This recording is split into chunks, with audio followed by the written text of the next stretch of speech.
Hi అండి, hello నమస్తే. మనం పిల్లల కోసం కొనే ఇండియా మ్యాప్ చాలా డెలికేట్గా ఉంటుందండి. అది వెనకాల బేస్ లేకపోవటం వల్ల చాలా పిల్లలు స్టేట్స్ పెట్టేటప్పుడు ఆడుకునేటప్పుడు విరిగిపోతూ ఉంటుందండి. అలా విరగకుండా చిన్న ఐడియా అండి. దానికోసమని ఒక అట్ట తీసుకోవాలండి. ఏ అట్ట అయినా పర్లేదు. ఇక్కడ నేను శారీస్కి బాక్స్ వస్తాయి కదండి, ఆ అట్ట తీసుకుని కట్ చేసుకున్నాను. కట్ చేసి గమ్ పెట్టేసి ఆ ఇండియా మ్యాప్ దాని మీద పెట్టేసి అతికించేసానండి, అంటించేసాను. చక్కగా నీట్గా అంటుకుపోయిందండి. అంటుకుపోయాక వేస్ట్ అంతా, సైడ్ వేస్ట్ అంతా కట్ చేసేసానండి.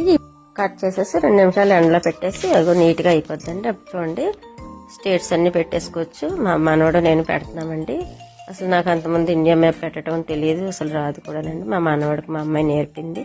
చక్కగా పెడతాడండి ఆడు. అదిగోండి, ఇదిగో అమ్ము ఇదిగో అమ్ము అని ఇస్తున్నాడు, పెడుతున్నానండి. చూడండి నీట్గా పెట్టాను. మీరు కూడా మీ పిల్లలకి ఇంట్లో ఇలా ట్రై చేయండి.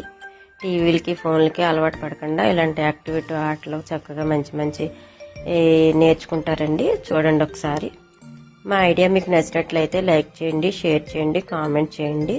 మా ఛానల్ సపోర్ట్ చేయండి. మీరు కూడా ఇండియా మ్యాప్ కొనుక్కున్నప్పుడు ఇలా ట్రై చేయండి. నీట్గా వచ్చేస్తుందండి. మీరు ఎక్కడికి పట్టుకెళ్ళినా సరే ఆ ఇండియా మ్యాప్ పడదండి పెట్టినప్పుడు. వెనకాల మనం చక్కగా పెట్టేసాం కదా, అట్టేసిన వలన చక్కగా ఉంది. చూడండి.